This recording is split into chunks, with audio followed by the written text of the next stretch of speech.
Do you feel the vibes?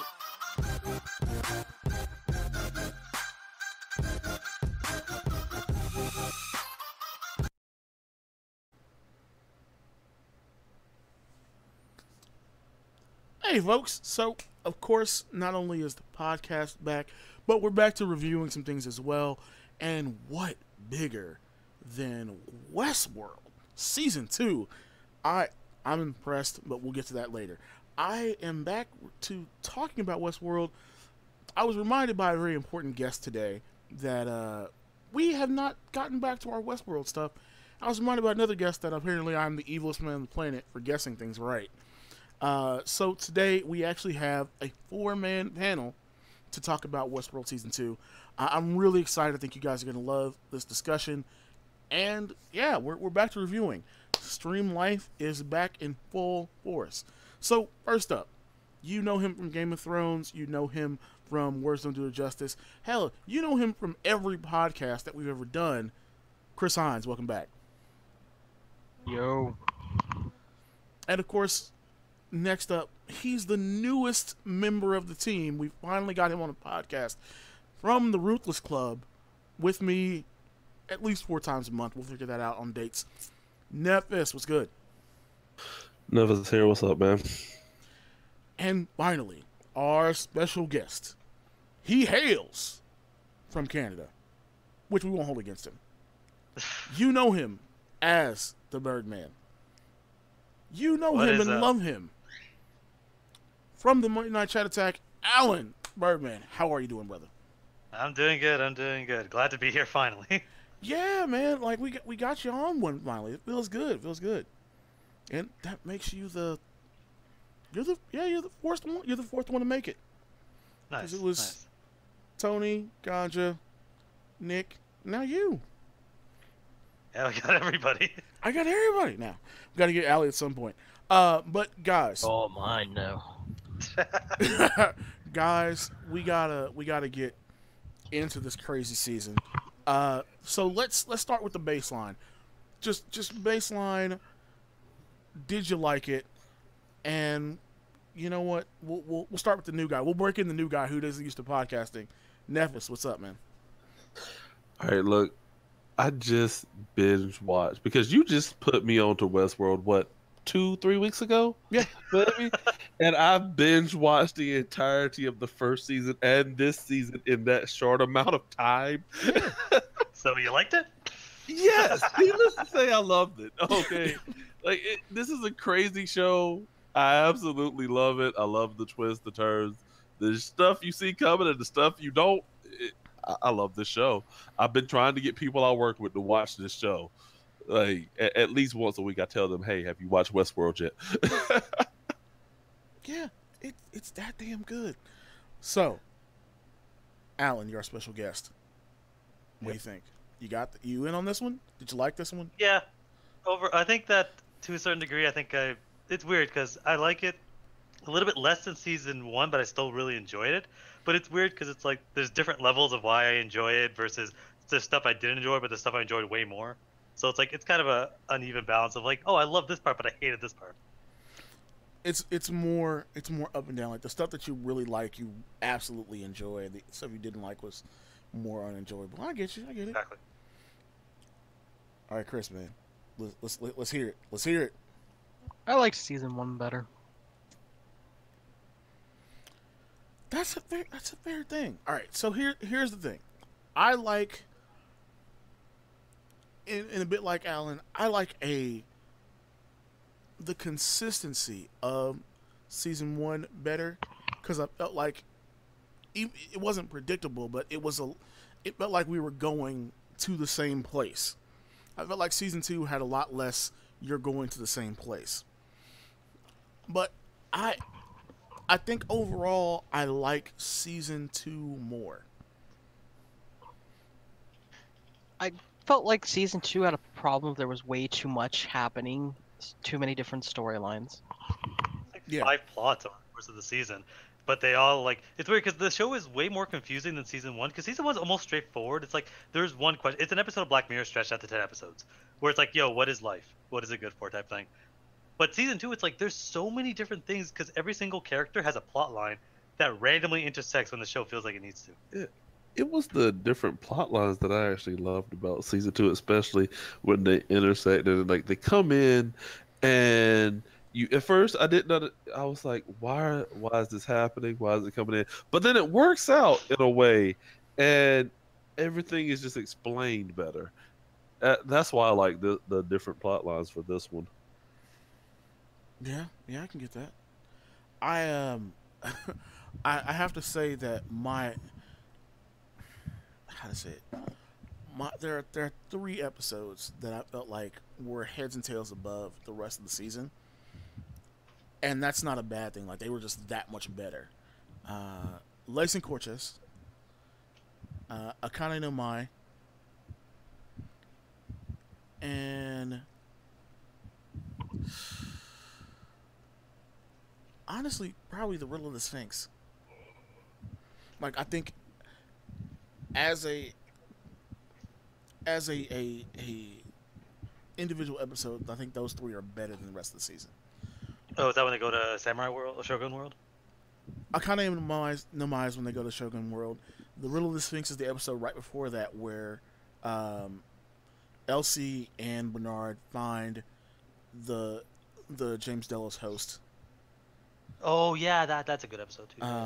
And then Les and Corches is when they find out, when everybody else finds out that Bernard's a host.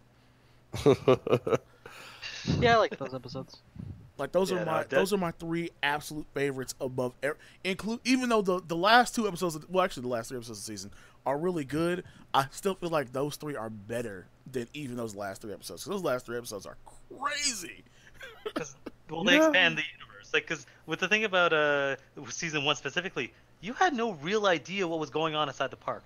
They have this one throwaway line, I think, in like the first episode, saying like, "Oh, we had Romans, now we're going to Westworld," but you had no clear indication of how many parks are there or what the hell's actually going outside in the real world. That's what those 3 episodes do. You get, hey, samurais, and I literally started screaming motherfucking ninjas when I saw fucking ninjas. I was like, yes, finally. And then you had the show. Yeah, the showcase what? Then they had like India World because they had like again Indian aesthetics. Yeah, Roswell. Yeah, with Samurai World, I'm still wondering. Okay, samurai swords, they're dicing people up and everything. Is there a chance that someone's core gets damaged due to being sliced up with a sword? I'm just curious about that. That's what I don't understand. The one thing about the show I don't understand, and it's kind of frustrating to me, is I don't understand how the weapons work in this world. Because it was implied in the first season where it's like, oh, it's the guns are like almost like paintball guns, but when they hit the hosts, they turn into bullets. But when they hit the guests, they don't. But this implies that they're regular working guns. Right, because like then when you see the swords in Samurai World, those are real swords. They're definitely cutting each other up. If you get hit with this as a host, I'm gonna say as a human, you are done. So what? Yeah, because what did the series had loved its throwaway lines because the writer that's like tagging a line because fuck it, he has nothing better to do, goes, well, this is for the people that like edgier experience. I'm like, yeah, I guess literally. Hey, I think the way it works is the guns were all basically modified so that if they were aimed at a guest and not a host, they would basically fire like a paintball gun. I imagine in Samurai World they have some sort of programming where the hosts won't go for like a killing stab or anything. I don't want them to go for any stab if I'm in an amusement park paying to experience this. But that was paying to experience the heightened danger. Yeah, that's why point of that was you're able Valid to be at least cut in Shogun World because it's meant to be a more dangerous park with no you can't go on a family day to Shogun World. It's all adults. For yourself. I'd take my nephew there when he got 12. I'm just saying. Hey, I don't care about Westworld, man. Shogun World the whole time. Maybe Roswell just to check it out, but I'm living in Shogun World, man. I have a really important question relating to Roswell, Westworld, and Samurai World. Okay. In Westworld, he reveals that how they were gathering the data on the guests was the hats. Yeah.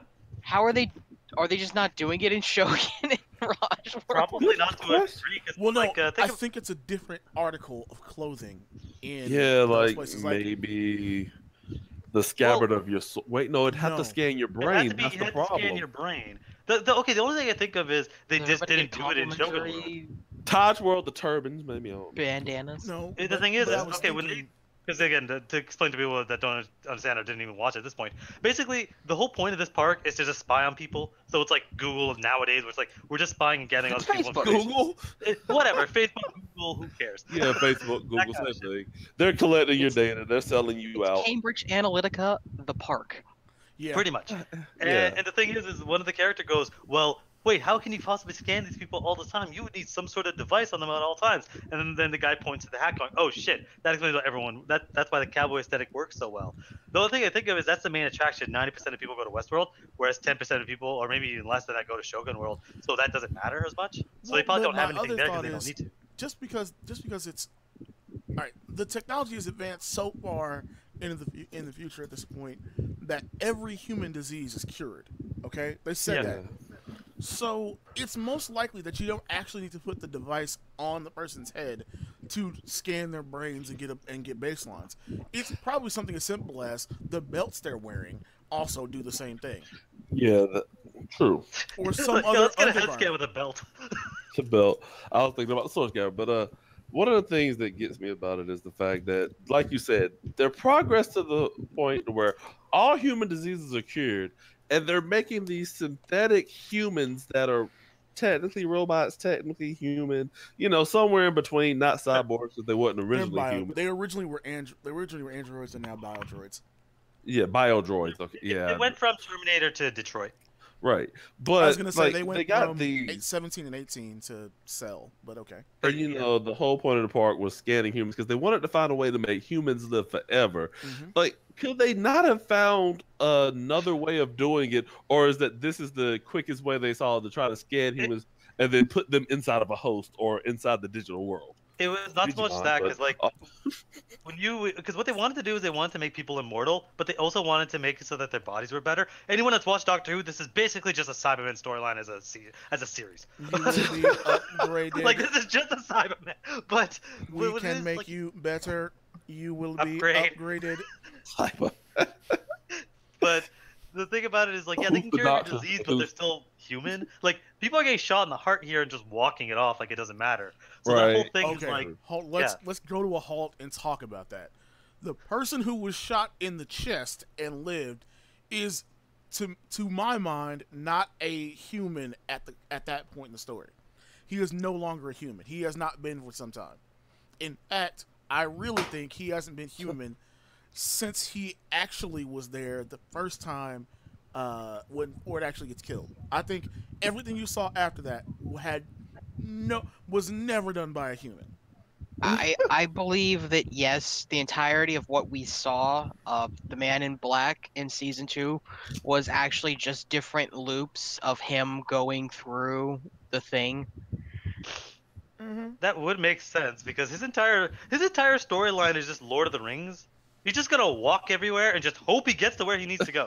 Right. There's no indication that there's a fucking set path. He just keeps randomly wandering until some little girl that has fourth voice tells him aimlessly to go to the over left. this world. Right. How Did do you everybody know? watch the scene after the credits? Yeah, Hell yeah. that scene is Yeah. that basically it's like like his entire thing is like he's been a robot for God knows how long. Well, and that's one of my other things. All right, so we got to get right to it. The daughter shooting incident. I believe the daughter was dead before that happened. And here's why. In an earlier episode, when he first runs into his daughter, they have that conversation about the elephants. And she goes, Mom was the one afraid of the elephants. I loved them. And he's like, oh, yeah, you did. So the question is, who's wrong? Because at the end of the season, we know he at least at some point became a host, and she at some point became a host. So who's wrong there? Because one of them, People both of them can't be correct, and both of them can't be wrong. Okay. Oh, excuse me, language. swear to God, next season is just gonna be Keanu Reeves walking into a room with a bunch of Smith agents. We're just gonna redo Matrix Reloaded. Oh, for Chris, season 3. Chris, you're right. Technically, 17 and 18 were actually cyborgs. That's right. I take that back. You're correct. Sorry, my Yes. bad. It was was it 19, the fat one? That was the one that Yes, was 19. 19 was the only one that was full robot. Yeah. If I remember right. Tell me, Because of that voice. does it know fear? Wait, 19 or 16? 16, were you talking about the redhead? Or you Oh talking yeah, about the, 16 was also a full robot. Yeah. 16 was. 16's a 19 movie was. though, that doesn't count. No, 16 was in the original run. 16 was in the original one. It's He was the the dude redhead, with the one that red kept saying mohawk. Goku all the time. Oh, that's Goku. right. Yeah, never mind. Yeah, 16. I'm thinking of the one that the one that Team 4-Star turns into an angry redneck. I'm thinking of that one. Redneck? I don't remember that. 13. I think he's talking about 13, the trucker guy. Yeah, the trucker that guy. when he transforms, he gets blue and big red hair. Yeah. When Oh, you said that red one. hair, Yeah, that's what I yeah, thought of. I was like, he's in the movie. He doesn't count. When it comes to the Man in Black, I think the scene with his daughter was supposed to be like the big hint that what we were seeing of the Man in Black in season 2 was all happening inside of that cyberspace place, Exactly. because they point out that God, the Forge thing never met Logan. It created the appearance of Logan based entirely off of the father's memories. Right. So I think what you saw when they couldn't agree, what you were basically getting the hint towards when they couldn't agree on who was afraid of the elephants, was it was the program attempting to pull from their memories to create believable behaviors, but it just didn't add up. Yeah, because that's the thing. This entire season, I guess the reason that I think Matt brought it up, it's like that season 1 is straightforward. It keeps building up until the finale. This one, it started to actually really bother me because I hate non-linear storytelling. This entire series goes randomly back and forth between when the fuck something's happening and when the fuck something isn't happening. So Now, I yeah, can that could say- entirely be there. I can say that the Man in Black has not been dead since Ford died. I do believe he actually did kill his daughter in the park, because towards the end of the episode, you do see him on the beach with his fingers blown off in a medical tent. Well, I'm saying, like, I don't think when we saw him kill her was when she was actually killed by him. Yeah, I don't think that was when she was actually killed. It was kind of hinting towards it was again more hinting, because they used James Delos to kind of like, oh yeah, this one, we gave him millions of choices and he still came to this one conclusion where he ended up basically being the result of his son dying, and that was where all of his choices led to. No matter how many options the program gave him, he always made the same choice to kill his son. And I think for the Man in Black, it's killing his daughter that's the loop he's going through. Right. Yeah. Who saw that coming though? Who saw his son being there? Because Logan being there? Oh yeah. No. I knew they were gonna do something the weird role like that he was in though. That's what I'm saying. Not the role, but Logan being in the park again in some capacity. I actually originally thought at the very beginning of the season, since we're talking the Man in Black storyline, I thought that the whole point of having things go the way they did at the very beginning of the season, the first 2 episodes, I thought that was all to lead to this point of Logan being in the park as a host initially. That Ford's game was going to end at the beginning, quote unquote, with William having to face Logan, who's the reason why everything that's happening there happened. Like, Ford knows that Logan and William came to the park, and that's why Delos ended up buying the park. So, going back to the beginning, Logan bringing William to the park is essentially the beginning. But it turned out to not be the case. So, it was one of those things like, how to put this? I like that they subverted expectations with a lot of the characters in the Man in Black storyline, but there are major issues I have. One, if Lawrence wasn't awake at the very beginning, if Lawrence's only true wake up moment is when Maeve tells him to think about all the interactions he's had with the Man in Black. If that's the case, then why did he do all of the things he had done to that point? Because at some point, he wasn't in a loop very quickly. Like there was no loop after he gets taken out by the Man in Black. So how is he still in the loop enough to not be an awakened host? And then, Lawrence, you just saw him save your entire family. Why would you turn on him? The other major issue I had was the whole them running across Maeve in the first place. I felt like that was done just to give closure to that initial scene in season 1 of him coming to kill her and her daughter to try and feel something. That was my least enjoyed moment of the entire series, was the whole Maeve happens upon him and decides to abandon everything else she's working for and To get get revenge. revenge and Get slow it. death and God, It- that That was. entire thing was just because again, It it's was hard to tell. forced. It felt forced. It did a lot of it. felt then she forced. dramatically gets gunned down by the guys in their buggy. Maeve is Well, Maeve dead? Let's Is- okay. So I know. does- Like all the hosts are before gone. we go to Maeve's storyline, do we have any other comments on the Man in Black story? Because I feel like that was our opening thing. The Man in Here Black storyline. comes Men in Black. No, I'm playing. Very, I love Ed Harris, but I think very confusing, especially towards the end. Like Oh, that's the best way he- to sum it up. Is like And a bunch he's of stuff only happens. going to and it's get confusing. more confusing because what the hell do you do with him next season, other than have his storyline be that future storyline, and we're in. Comes out like the Terminator. Well, Nah, that was man, the thing. There's the So India in the- movement. It turns but into the there's- fucking Smith battle. You could have more than one version of him, which is the scary part, because there's another him in the Forge. There's like complete asshole Man in Black, William in the Forge that didn't do anything nice for anyone, but there's also the one that they're testing for fidelity, entirely separate, that clearly isn't in the Forge because that scene at the end shows you the Forge room with everything destroyed. So you could have two Ed Harris characters at Men in Black age. That's crazy. Like, season You know 3's gonna be what's- crazy with him. You know what's kind of interesting? A way they could do it is because in the original Westworld, the Man in Black was the robot who went crazy and started killing everyone. Yeah.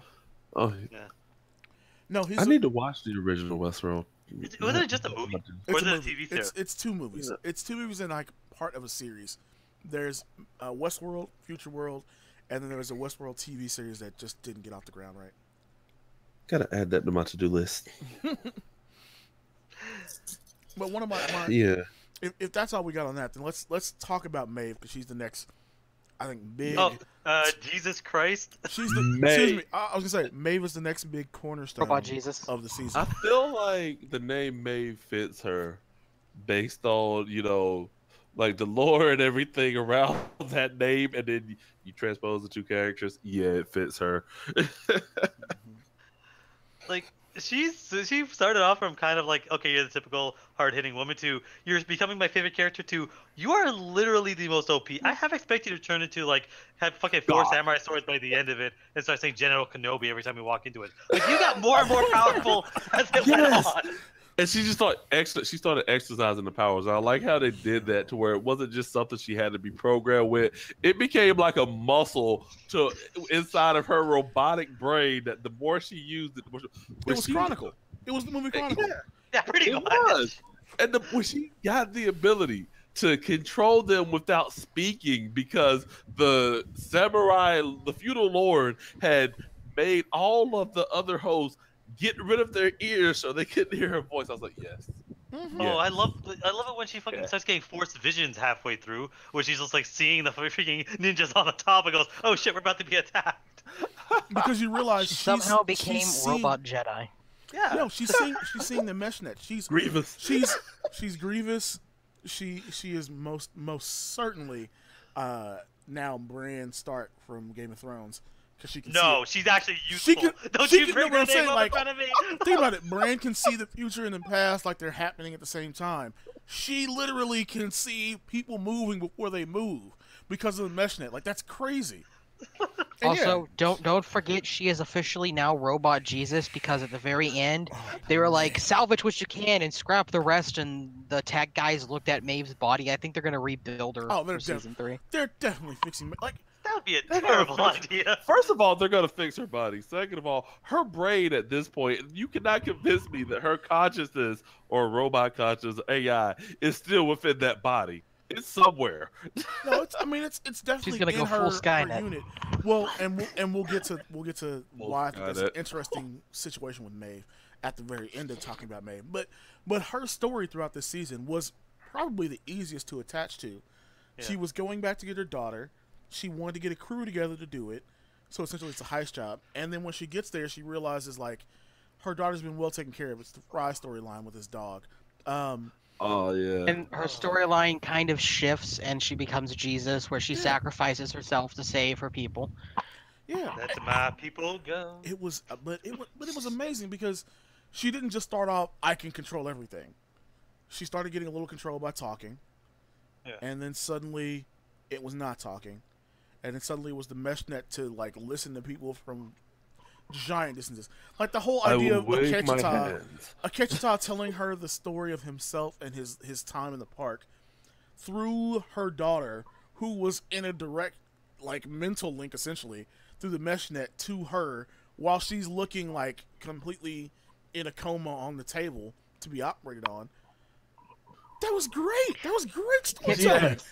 Can we take a moment to amazing. appreciate the fact that Maeve and her robot rebellion is far more compelling and sympathetic than Dolores and her genocidal Skynet? That's what I love about this. Yes. We will It's get to just- Dolores' bitch ass because I got words for that woman. That's actually why I'm glad you brought that up. That's actually why I love the series, because it's the same reason I love Inglourious Bastards, because it's two separate storylines that are doing the exact same cause essentially, but they're on opposite sides, and that's why I loved it when they started intersecting. I half expected them to intersect and just join forces and take everyone else out, but they had different things to do. Yeah, I didn't think they'd intersect because their personalities were just too far on opposite ends.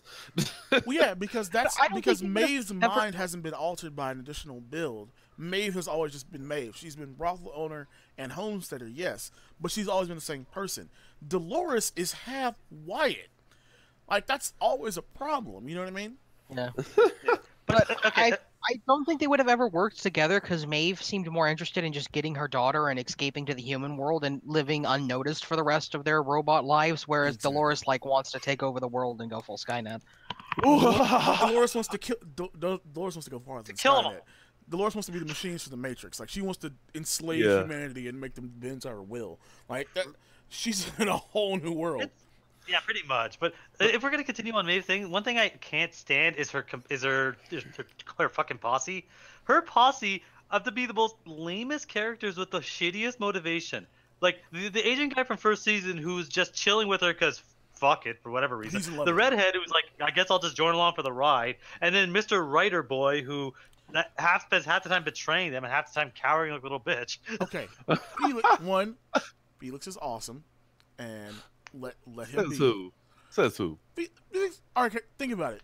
Without Felix, nothing that goes on happens. We got to give. Oh, yeah, I'm sorry. That was the point of season 1 that I disliked the most because it made The only absolutely thing that no continues sense on. why Felix was just on board for the robot rebellion. Right. He's like, Of oh, course it if does. I don't do what she says, I'm gonna lose my job. But if I do what she says, she's gonna take over the world and kill everybody. Well, okay, the reason why Felix makes sense is you see all throughout season 1 the different Westworld staffers falling in love to some degree with the things that the people they work on, and whether that's a lust-based love, like the gay guy that like likes to fuck Hector when he's under for maintenance, whether it's Felix who clearly had a thing for Maeve from the jump and wanted to test how good he was at doing behavioral stuff with a tablet, which is why he had the whole bird thing to begin with. Like That was pretty cool. Elsie opens the fucking series kissing Clementine. Like everybody has their character that they're in love with.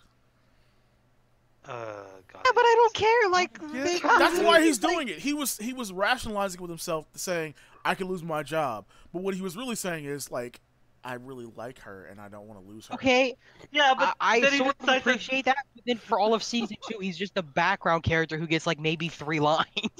and all Yeah, of 'cause which she's is not like, in love yeah, with let's him. just keep going. Because she's not in love with him. She's in love with Hector. Yeah, but Is she really? No, I'm though? sorry. Like I get that, Ruthless, but his motivation, 100%, is completely illogical. That if they just made him a robot, that would have probably said. That's at this point. Like my problem with Westworld is, okay, let's just make somebody a robot to explain their stupid fucking Well, behaviors. But I mean, honestly, it makes I'm sense still to not another one certain of that. Ford's secret hosts. Yeah, I'm sorry. I'm still not certain that Felix and Elsie are not actually hosts.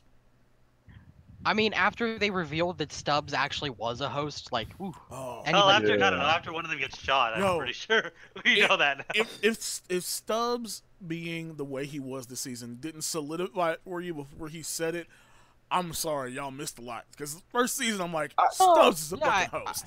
I guess I missed a lot because you had to explain that. He knows. Okay, I he knows too much had stuff. it going that it was, but it was nice to hear the producers finally say that yes, Stubbs is in fact the host, because they said that at the last minute they changed their mind and made him a host. And Stubbs is basically Teddy. Like the way Stubbs talked about it, Stubbs is a different build of Teddy. I thought he was Teddy until you clarified it for me, and then I had to go back and rewatch. And I was like, "Wait, did Dolores stick Teddy's mind inside of this?" And then I went back and I rewatched it at the Matt Harris sledgehammer. I was like, "Oh, okay, got you." But that's the thing here with Maeve. Like, I'm not certain that her whole crew, except for Lee, weren't actually hosts the whole time. We never see them get checked. Even if they would, they're only checking for the bomb, so as long as they don't have the bomb in them, they're fine.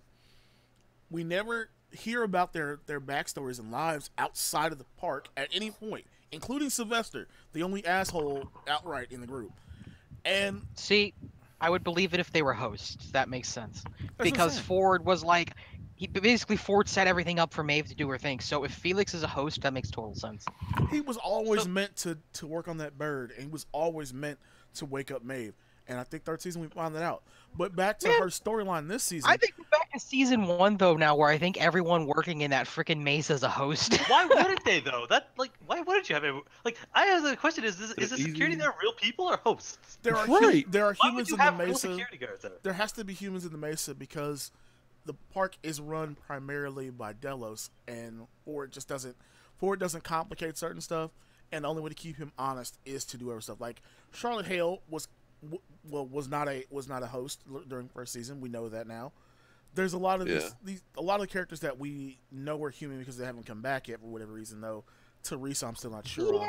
But Hale didn't work at the Mesa. She was sent there later by Delos as a representative of the board. Yeah, that's what I'm saying. Because Delos had control over things like that, that means that there are people that work there that were not hosts. They couldn't all be hosts. I know that within Delos there are people that aren't hosts, but the fact that Charlotte is not a host, but she was sent from corporate by the board to look at the Mesa, I think like the majority of the workers in the Mesa are probably hosts, because I mean, hell, he snuck Stubbs by, and Stubbs has been working there for like ever. Somehow William doesn't recognize that.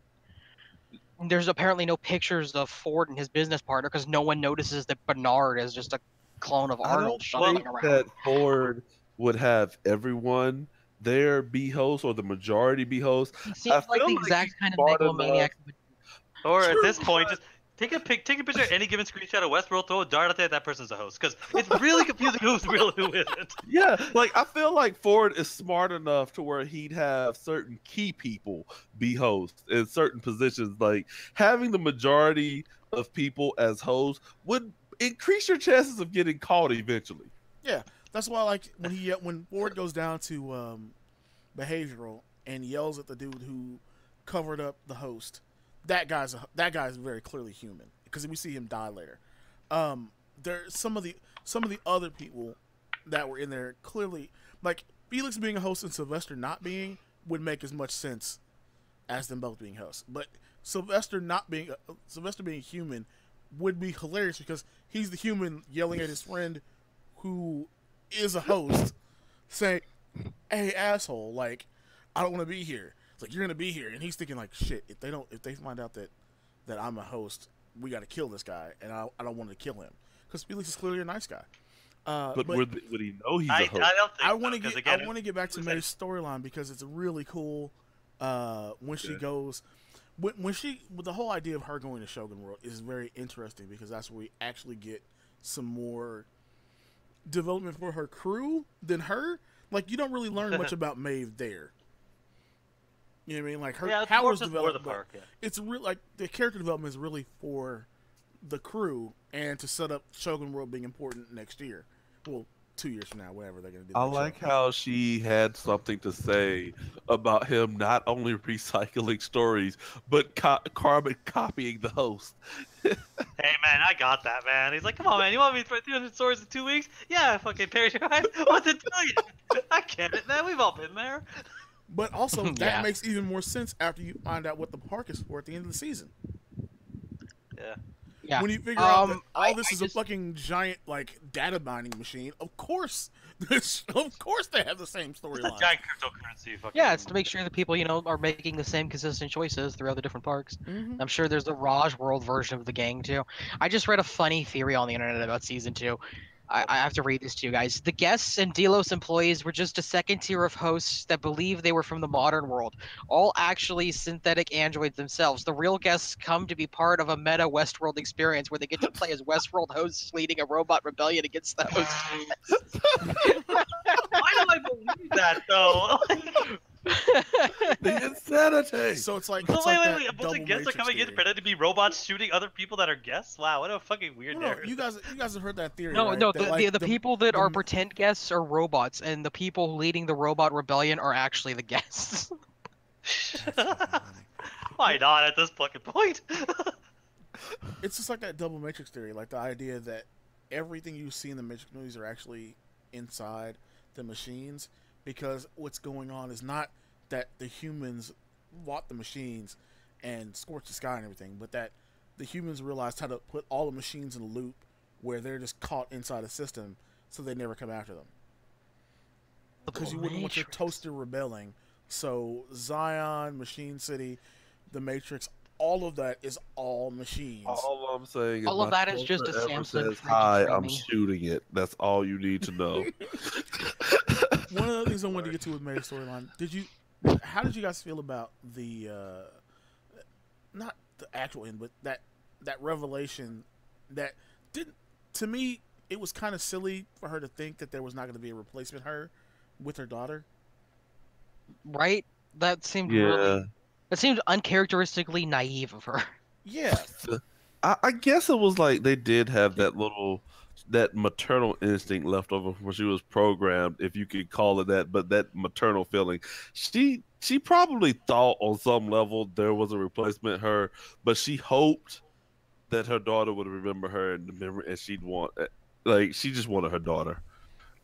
And the other I interesting thing just for me like to was think that in her mind she thought her daughter was just somewhere alone on the countryside waiting for her to come back. Well, she but- probably did think that to a certain degree, but it's like, All right, so let's put the tinfoil on for a second here with some conspiracy theory on this. It seems to me the way that they did that whole, like, her daughter was at Park, I think they said Park 6, Sector 1, whatever they said that was. It seems that at some point the Westworld Park and the Plains family area, the homesteading area, were closer together. Like, that they were all in one encompassed area. And then some point after that, they made it a separate park to be more family friendly. And somehow also made part of Westworld family friendly. Because she wasn't able to just go back into the park and then go straight to where that was from the Mesa. But we know the Mesa is the central point to all the parks. I think that it's not so much. I think it's the train, because the train is like one of the most important things in this entire park. I think what it is, just there's just one or two stops, and the reason why, like, she can't go there is because it's the stop to the left. But it's like, you call, they give you a brochure of Westworld. They're like, hey, here's the main place with all these stories, but then here's a countryside. You can go chill there for a couple of. Here's some people there. I think it's just different parts of the attraction. They're all just connected by that big train. That's why Dolores is like, fuck it, I'm blowing this train up so no one can ever use Well, no, this when again. she's in the underground facility, actually going around to seeing that the other parks exist, you find out that, like, these parks are entirely separate masses around the underground area. So Yeah. that park is a separate park, like that, because they say she is in a separate park. Westworld's Right. a park, Roswell's a park, Shogunworld's a park. There's some other parks as well, and then that daughter was in Like- that other park. Like Disney, Magic Kingdom, Epcot. Yeah, but it seems like at some point they were closer, because the Man in Black always says he always Yeah. went in through Sweetwater. He was everywhere. Yeah. So like I said, it's just interesting to me, that little bit. And let's skip ahead a bit, because there's a lot of Okay, go ahead. non-important stuff I going was on. gonna say something Oh, else, yeah. but go ahead. Oh, go for it. No, I was just gonna say, if you think about how think about it, Delos and everybody are truly devious on a whole nother level with the whole family friendly side of the park. You bring your kids there, your kids get a cowboy hat, they get scanned as they visit, and over the years they're bound to come back, so they're getting entire scans of people as they grow and as they mature, and they can gauge the different ways that they react and develop over the years as they interact with this park. Because, you know, when you come as a kid, you're playing with the horses, fishing, enjoying the cowboy life. You come back as a teen, you're in the brothel, you're drinking. You come back as an adult because you're bitter and surly, and you're literally the man in black killing everything. Like, they can build a full psychological profile of people over their lifespan. That's the thing. Seems like that's good do because that it with gets them someone like Emily. Yeah. Okay, you Who's know what, bringing Disney? their I'm not kids wearing to the. Westworld? I'm not wearing the lot of little people- eared hats at Disney There's a- World no more when there's I clearly- go. I'm Who's just letting bringing their you know that. 8-year-old kid to Westworld? Like, come But on. there's Let's go. clearly a kid taken to the park. That's what I'm saying. Like, There were kids there, though. There were kids there there. were kids. The kid comes up to Dolores in the first season. Yeah. At While that she's river, painting. and while she's painting, and then you have, like I said, the kids. They say that the area that Maeve's daughter is in is a family friendly area of the park where they can bring little kids and whatnot. And they even say in the main park there's like storylines that are only for families, so they don't get involved in some of the rougher stuff. Okay, yeah. Look, but that's the thing. Like, they need to have that kind of psychological, because they're essentially trying to find a way to and that's actually one of the things I appreciate about the show is they come into the constant problem of like, yeah, you cannot just sit there and code human consciousness. It is a problem, like a fucking problem. Yes, it is. Yeah. So I want to get to I some think more we of should the all main just go to stuff. Shogun, make it real, go there and live our lives like we're in an Akira Kurosawa movie. Yeah, but I'm gonna like have the host think of me as one of them. I'm just letting you know that, because when they I'm having sex with revolt, a geisha. when they revolt, I don't want them killing me. I'm banging a geisha, and then my life is complete. Yeah, I mean, you're telling me I get to go live where Ringo Kikuchi is literally just down the street. I'm okay with that. I'm okay with Yeah, that. but you can't take it over though. Who said I can't take it over? The park's rules explicitly state you're not allowed to I am stage a there's revolution. Here's the what's gonna first happen. thing I'm He's doing gonna in take it Shogun over, World and I'm just gonna is be in the murdering bad the life. Shogun and becoming the new Shogun. Right? Me and Matt are gonna go to Shogun World. We're gonna kill the Shogun, and we're just gonna rule. You lose your Samurai deposit World. on that. And I'm you just lose your gonna be- deposit on Shogun World. I'm gonna be Ronin, a masterless samurai, walking around just randomly challenging people and host the duels. Yeah. Goddamn right, be a Ronin. I'm rehiring Masashi because clearly he's a better swordsman than everybody else in there. He's also, Right. It must he be also crazy if I'm not going he to take cheats over like a Shogun World. motherfucker. Nah, the Oh, dude God. fighting him cheated with the damn sand. So, He does not cheat. He fights realistically. yeah. Wait, I'm sorry. You grabbed the other man's sword and cut his thing. That's cheating. Just because he cheated by throwing sand on you doesn't make you a better swordsman by cheating if it's a back. fight to the death and I disarm you, I'm taking your weapon. I'm making, even if I'm Yeah, not that good with the makes second perfect sword, which sense. I'm really only a one hand, Most people are. one sword guy. But Musashi's style, like actual Musashi, not TV show version, was a two hand sword style. So I'm fine with that. He invented dual wielding swords. Yeah. Yeah. Yeah, the lamest and most impractical form of weaponry in history. And yet he was undefeated, pretty much. Yeah. Probably because he cheated. Okay, first of all, I'd like to say there's no such thing as cheating in a fight. In a There's death no match. such thing as a fair fight. So you may call it cheating, but a win is a win. Actually, No, reading about real Musashi, it's kind of interesting because he did a whole bunch of shit that a lot of other samurai at the time didn't do. Like, he listened to the rumors about his opponents. I think his final duel, the big thing was that, his opponent uses a sword that's slightly longer, and that's where his benefit comes from for his reach. So Musashi spent the entire time making himself a new sword that was, like, literally just a couple of inches longer than this guy's sword was supposed to be. What you're saying was he scouted his opponents to make sure he didn't lose. Yeah. You He know, was smart. like an actual fighter should really do. Like, scout your right. opponent. Like a rap battle. Like, if I gotta fight Matt here, I'm gonna spend a whole month, if not more, gathering all the information I can. Oh no, I'm poisoning him. Video. I'm not fighting him. Fuck that. I was like, I don't fuck know. this, I ain't fighting that. I enjoy Fighting him the thrill of the fight. The only person I know of that I would not fight is I got this friend who's like 5'5". A couple of years ago, he set the world record for inverted pull-ups. He's a squatty little dwarf who lifted up a Volkswagen Beetle. I'm just gonna go to the other side of a river because I know he can't swim. Catch me if you can. And his name is also Matt, by the way. You're just gonna book it and hope you win. You know you don't win that situation no matter what, right? Yes, I do. Because once I get to the other side of the river, I have throwing knives and daggers. Alone. Yeah, he'll just stand there as a target, not just throw a tree at you and up against you. He throws a tree. Yo, I've throws actually a seen tree. him while drunk get mad and throw a manhole cover like it was a frisbee. You Yeah, throw the come on, man. Volkswagen If you think a Beetle car, at you you at can- that So point. yeah, he might throw a tree at you. Like yeah, like that's a legitimate concern. No, he's gonna throw the tree into the river so he can run across it. Shit, are you fighting Link for Breath of the Wild? Apparently.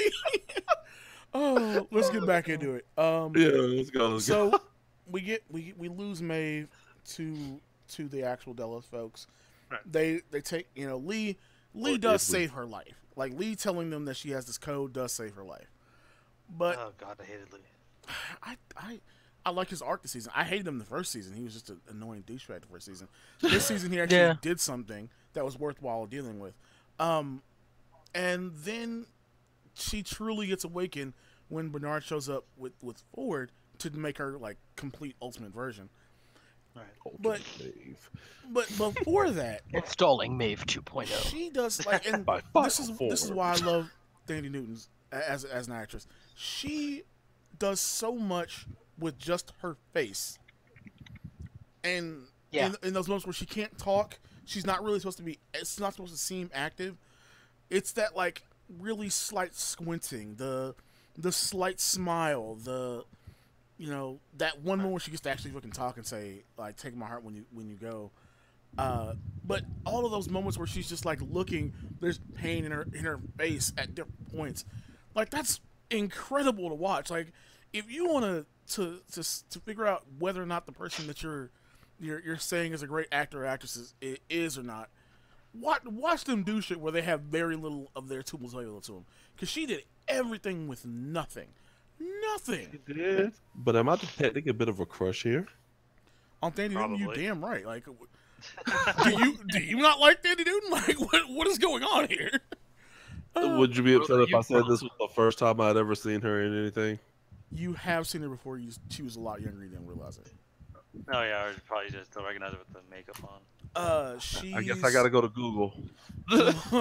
There's the obvious ones like she's in Chronicles of Riddick, which is hilarious. Or Solo. Oh, her. And I've Crab. There never- we go. I've never- Yeah, okay, I'm good now.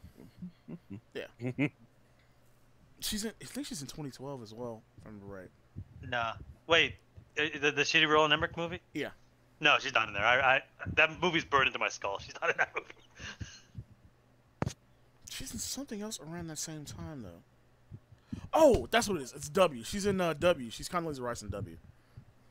Haven't seen that. Yeah, and then she's Oh no, I got a acting career right here. yeah, and I did. she's in For Colored Girls as well. Wait, shit. Was she? Oh shit, she was in 2012. Damn. Okay, I don't know what the fuck she was doing in 2012, but she was there. But yeah, like she does a lot with a little, and that really kind of got me. She was the first daughter in Laura Wilson in 2012. Yeah. Sure. And yeah, man, like I sit there, like watching her this season was a lot of, we're gonna let Thandie Newton show off how amazing of an actress she is this whole season. Yeah. And that's what they did at every turn when they finally pay off her seeing Ford, because she's never seen Ford, and you realize why in that moment. Like that was just like, that's heartbreaking to know what's going on here. And then yeah, you get the showdown where she held back the fucking tide. Dude, I was like, okay, Moses or fucking X-Men 2. Take your pick. Yeah, I was seeing that like Both. that Jean Grey moment. It's like, are you for real? Are they X-Menning this? Okay. See, what you don't realize is that Moses was a member of the X-Men. That's how he parted the Red Sea. Makes sense. You actually have to power over water, which is great. Oh, No, it is water great and transmutation because turning his staff into a serpent. He's just Apocalypse. Fuck it. He's Apocalypse. Yeah, let's go with that. Most That's right, time period. He was related to Apocalypse because Apocalypse. He's the real was son of Apocalypse, of course. There you go. Makes Yeah. perfect Full sense. circle. X-Men is canon in the Bible. Go with it. We'll go with it. But yeah, I thought the end to her story this season really works out as like a really great. It's the B story. Like I said, there are always 5 stories in a Westworld season. There's the A and B stories, which usually get resolved. The C story that goes on in the next season, and there's the subplots of D and E. But this was clearly the B story behind Dolores, but it slowly takes over the show to the point where, like, I don't know if this isn't the A story. Like, yes, Dolores gets technically more screen time, but you're more invested in what's going on with Maeve. I wanted Dolores to get the hell off my screen. I did Yeah. it. I love Dolores. Nothing's harder to me than a woman that's crazy, psychopathic, and ready to murder everybody. Hey, I share your So, sentiments. Did you? So And every region, come on. hold on. Finally, Alan? someone who gets me. Alan, did you just confess to loving Jet? Is that what happened here? Nah, Jet's too weird. That's a different kind of crazy. And Okay. Evan Rachel Wood is gorgeous, so you can't tell me otherwise. I'm not saying she's not. I actually really hate her with the red hair on the show. If you've ever seen her when she has black hair, she has like a short black hair hairstyle in a couple of movies she's been in, and I think she looks much better in those. But that's just a. I disagree. What was it, True Blood? She had the blood red hair. And she's like the best looking woman on that show. There you go. Somebody watched it. I'm not. I watched True Blood. I'm not. I feel like y'all need to stop being in love with Skynet. No, I realized at a This very is early how- age that psychotic women did everything for me with Fate from Buffy. That's all I'm saying. Like all I've got to say is you're the reason like Felix is a thing. You guys, you right there with your love of Skynet. Hey, if Skynet was a hot woman, Skynet would have won a long time ago. Man, He has a valid point. y'all just were like, yeah, well, I don't get Felix, and then it's like, I love Crazy Psycho Woman. I was like, Okay, okay, there's so a you difference are though. Felix. I'm not joining up with her. Like, she is so ready to so what shoot you're telling everybody. me, what you're telling me is like, if she was Skynet and she was like, yeah, sure, team up with me and we'll do the deed and all that shit, and it's like, all you got to do is make me like a super killer robot that'll end humanity.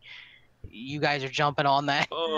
Have No, you ever okay, played let a me- game hold on. called A Bard's Tale? Let Wait, me okay. get real here, because you're coming in my zone here, and let me.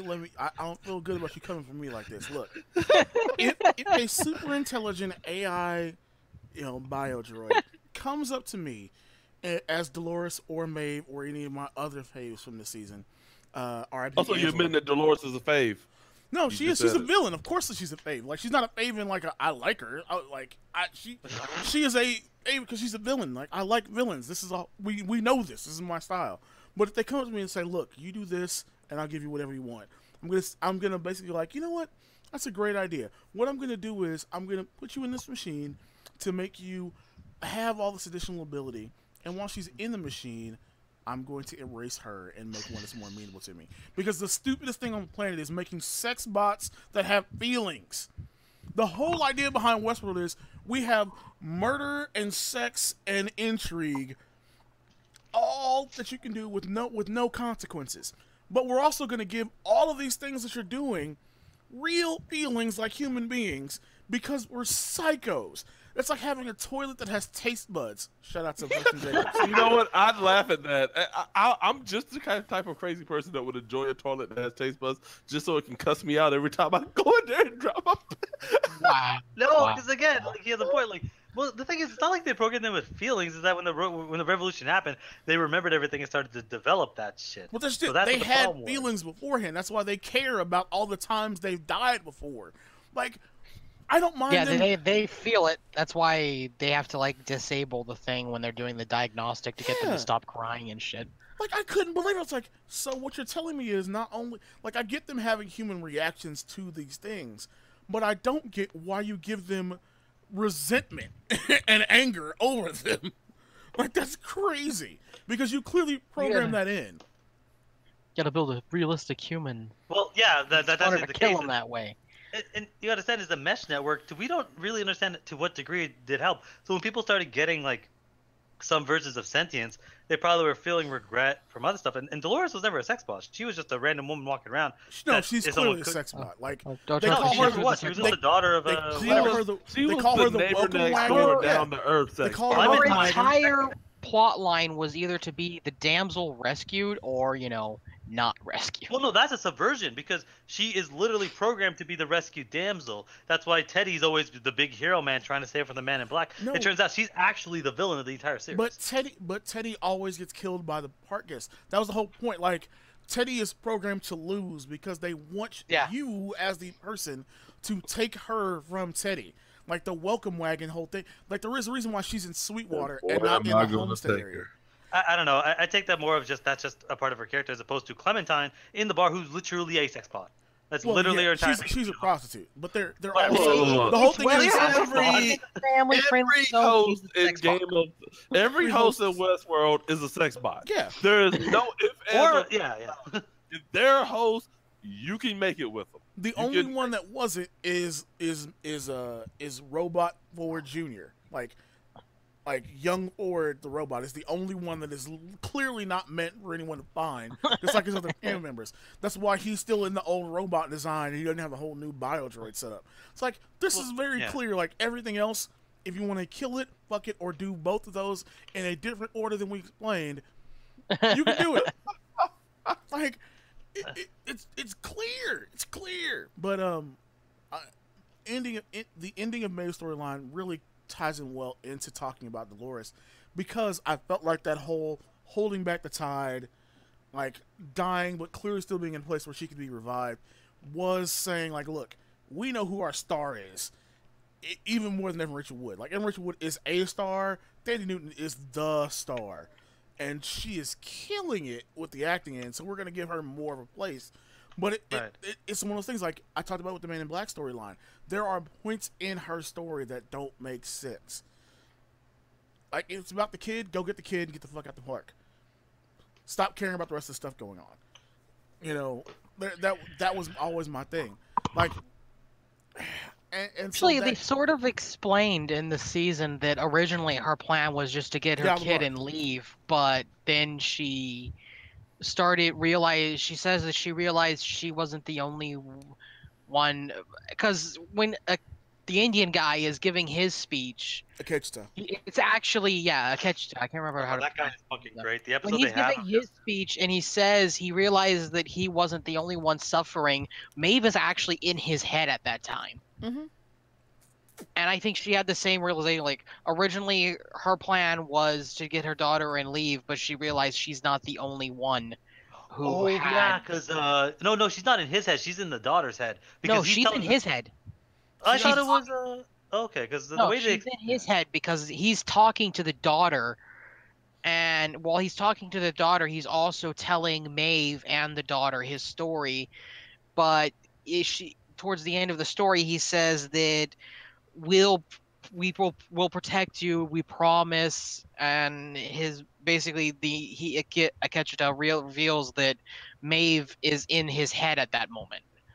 Oh, okay. I thought it was that Maeve was in the daughter's head, and that she was just still listening to the story. But it amounts to the same thing. But it's like, yeah, a lot of what's going on. She eventually realized, like, yeah, I got to help these people out, or at least help my daughter out. That's why she's like, because you get to the point about halfway through when she's saving daughter, going, yeah, I can't rip this woman away from her mother. As far as she's concerned, that other person there is the mother. Right. The fact that she grew that much to realize that too, because at first, I just thought she's gonna find her daughter with someone else and she's just gonna snatch her away. I have, but they're just shoot the woman. Pa! Oh, Mine I now. certainly think at the beginning she was gonna go like murder the new mom and take her daughter She's away. not Dolores. She actually has a heart. Dolores would have shot her, not given a fuck. But at the beginning, she didn't have a heart. She was here just for her daughter and fuck everybody else. Right. yeah, but Dolores- complacency versus straight murder are two different things. Dolores is that psycho chick that says, I love you, but I'm gonna forcefully change you into who I want you to be. Oh my god, that was great too. She's like, yeah, you're too much of a pussy. Here, let me just upgrade you. Insert psychopath EXE. Like, Although, I'm gonna be honest with you, when she was bringing him into that room and saying that, I just knew she was about to just like blow his head off. Like I just thought, okay, Teddy's a goner, but no, she reprogrammed him. Let's She really reprogrammed get into the- Dolores, because obviously we know how we feel about Maeve. What did you guys think of Dolores' storyline this season? I loved it. Every second of her being on screen, to me, I was like, keep it going. You are fucking awesome. Dolores progressed from being the character that I felt sorry for because of all the crap that happened to her, from the Man in Black to Teddy dying over and over again and everything, and her father, to being the character that I was just like, you know what? I'll be glad when you get yours. Like I liked I have her the as a exact same character, sentiment. but it's like she just So what you're saying is the heel turn was successful, and now she's the top Yeah, heel on she's the exactly. top heel on Westworld. Yeah. Bailey. No, I'm she's playing. the most. She's single-handedly the most competent person in the entire show, because every single thing she does, because she doesn't give a fuck about anything but the goddamn goal, to where she convinces a bunch of Confederates or whoever the fuck they are to basically like, yeah, we're gonna fight these guys. Nah, I'm just using you guys as cannon fodder. She didn't even use them as cannon fodder. She used them as cannon fodder, then shrapped them, and then killed them herself. Good. Right. My kind of woman. Because apparently they were not meant for the world where they were going, even though... Which is Her interesting end- because, all right, so Actually, I feel like at some point she realized nobody was getting out of that besides her. I don't even think she wanted to get out. I think she was like, you know what? I'm gonna destroy their world and go with them. Like that was a murder suicide as their entire plan. Hold on, Well, but she no, knows, I think she that knows she- about the she doesn't know about the Valley Beyond, like what it really is. Like she knows vaguely what William was making, but she doesn't know that there's that gateway to go to glory essentially. So she's killing them to keep them from making it through, because she perceives them as bad for the other hosts, which means that there was some of Ford and thus Bernard's programming in her to telling her to do that. All right. Yeah, Rabbit right about that one. That's fucking crazy. I think it was honestly just vengeance because they were some of the people that fucked her over in the past. Well, yeah, that was the entire storyline. Is like, yeah, these guys were basically just created us just for no consequence. That's what it says. Like, did you really expect nothing bad to happen from this? We are not here to judge you. But I feel Well, like no, the the entire time, Confederados were even the with her ones entire chasing her, group, she figured out that she was going to be the only one that would be getting out of Westworld. Maybe. Well, and how many Especially times before now did somebody side with the Confederados, steal Dolores and, do terrible things to her out near Escalante? Like, Exactly. That's probably why she she's didn't give probably, a she's she didn't holding a care. grudge for them too, yeah. That's what I was saying. Like, a lot of bad stuff happened to her in relation to the Confederados. That was their chance to get some comeuppance on them. Yeah. Yeah, with that, like, it would have been. I don't know if I would have liked it better if she just said it. It's like, oh yeah, by the way, this is for raping me that one time. I don't know if I would have enjoyed that more or less if she just straight said it. Yeah. But it was clearly there where it's like, yeah, you guys fucked with me way too many times. Time to die. Yeah. But her stuff with Teddy was just, man, that's heartbreaking shit to watch. I'm not gonna lie to you. I've hated Teddy since episode 1, and I continue to hate Teddy because I really think he's just a meat sack. But I like her dealing with Teddy But that's just because it. she's He a much more was just complex a meat character. sack. He was just a meat sack. That was the whole point. Like, the Man in Black uses him to shield himself from fire and take on some other folks with. Dolores uses him to shield herself from fire and kill a few people for her. Like, Teddy is being used by everyone the entire time he's on the show. And it's just like, Then dude. Teddy's just like, fuck this, I'm out.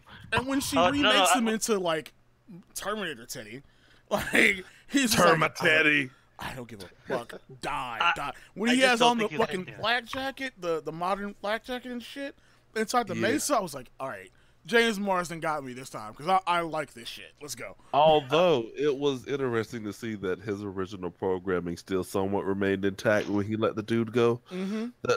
That was Well, pretty cool. That was because they said that they didn't actually remove his underlying programming at They all. just They added just on top like of it. increased his aggressiveness and shit. And the one person warned that it would cause problems because they were leaving all of under Teddy. Conflicting intact. code, basically. But it's one of those things where I just didn't particularly like him as an actor. Not a character, it's more of an actor. So I'm like, I just don't think... I don't know what you're trying to really come across right now. And, I mean, it was cool when he was going all Terminator near the end, but I'm like, I still don't really like you at all. I like how Dolores deals with you, but I don't really like you as a person. Yeah. Teddy was always designed to be the fancy, happy-go-lucky white knight character that tries to protect Dolores, but then gets shot in the head because he can't actually hit the host, and then the host raped Dolores. That was Teddy's entire function. That was his purpose in life. His cornerstone was, Teddy was I'm born gonna to lose. die, and Dolores is gonna get banged. So he was basically a pre-programmed cuck, right? I Yeah. mean, Yeah, pretty much. In the proper usage of the term, like he actually was a cuck. Yeah. Like, I never heard him use the term. I must not have paid attention. But and then the only thing that Teddy did the entire show that was genuine was when he took the pistol, stuck it to his head, and blew his own brains out. Yep. He's like, well, off to the Sonic movie. Pa! When a robot commits suicide, you know you are fucked. That is all I have to say. Yo, and the way he did it was gangster as fuck. Like, yo, I realize now, like I'm confessing everything I ever thought about you, to let you know it. And right here at the peak, where you think I'm gonna say I can't let you do this and shoot you. Fuck off, I'm out. Bang. See ya. I can't hurt you. I'm out. Bye. Bam. I can't hurt if I don't exist. Peace. It was like, yeah, as long as I live, I have to protect you, but I can't do that anymore. You're I'll not protect gonna you the hurt day me, I die, Teddy. which is No, I'm about not 5 gonna hurt minutes. Your you. whole crew Bam. is interesting because you've got Teddy, you've got Clementine, zombie Clementine, because she doesn't talk at all, and then you have who went from like annoying back character to very interesting this season, Angela. You're like, what the fuck is going on? Also, all right, so outside note, I had no idea who the actress that plays Angela really was. Do you guys know who she really is? Just say yes or no. No. That No. is Elon Musk's ex-wife. What? Ho. Oh, you talking about the British chick? Angela, yeah. The host that starts Okay, off yeah. Angela. Elon Musk was so into her, he married her twice. Yeah. And she gets this like really great speech there at the end, but the whole season she's doing way better than she does the first season. She's kind of around, but you're just like, who the fuck is that? Why is she important?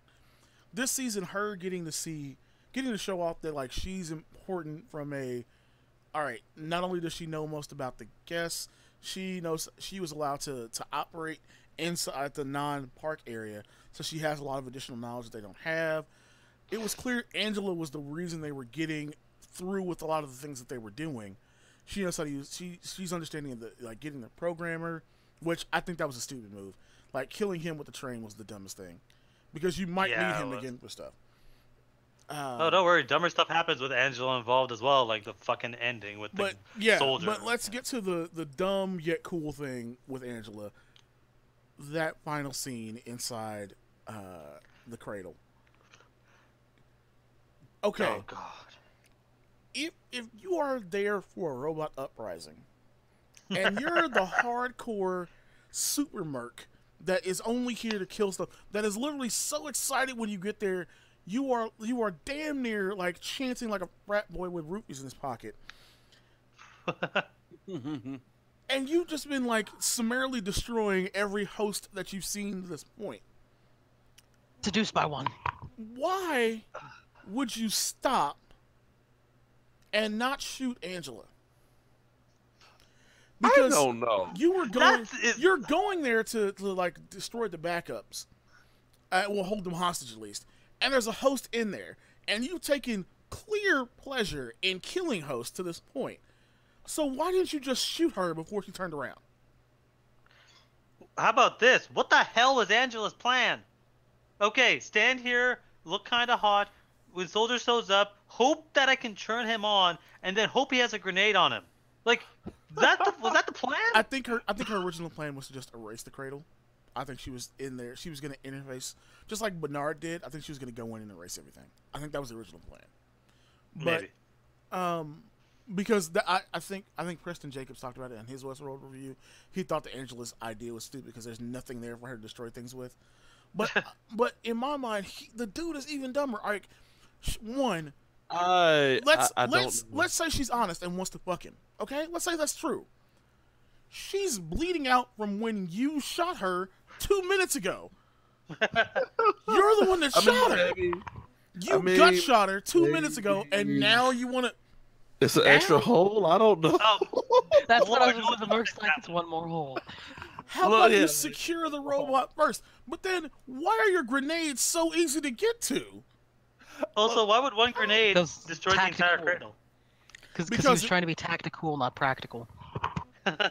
There's nothing tactical about that. So close that me not even being right up on you can take it off of you? Like, come on. No, it's called tactical. You deck yourself out tactical. to look cool. Tactical. I'm done with you. No. Yeah. No, that's honestly some good try. What she should have done is she should have had a dead man switch, and as soon as he walked in, said "Hasta la vista" and blew herself up. That would have been cooler. I mean, yeah. I'm not gonna lie. The entire thing is just it makes no sense. It's a lot of the stuff in the show of like this makes no sense whatsoever. Also, why does nobody have EMPs at all? What wouldn't EMPs work on them? Well, honestly, sure once the entire point, uprising happened, why didn't they just drop an EMP on They the entire probably because had they don't them want to lose the insulated data against them. Well, but they also don't want to lose the data. The EMP would have knocked out the cradle and the forge, and there's too much data. No, because those are underneath like 4 feet of concrete. They would have been protected. I'm talking about like Valid wipe point. the entire upper land with fucking EMP. It wouldn't go underground. Well, but they don't know. But they don't know about the uprising initially. And it does show they don't give a fuck about the uprising. But I'm like, it would make your life a lot easier if you just kind of EMP. Also, you realize you guys know why they don't give a fuck about the uprising, right?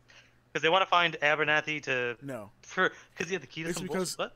It's because all the guests that were in the park at the time, the parks at the time, have already been copied. They're already ready to be made into humans. Well, I was gonna say it's probably because they were dead. Because think about it. If they're dead, there's no witnesses. Get rid of bodies.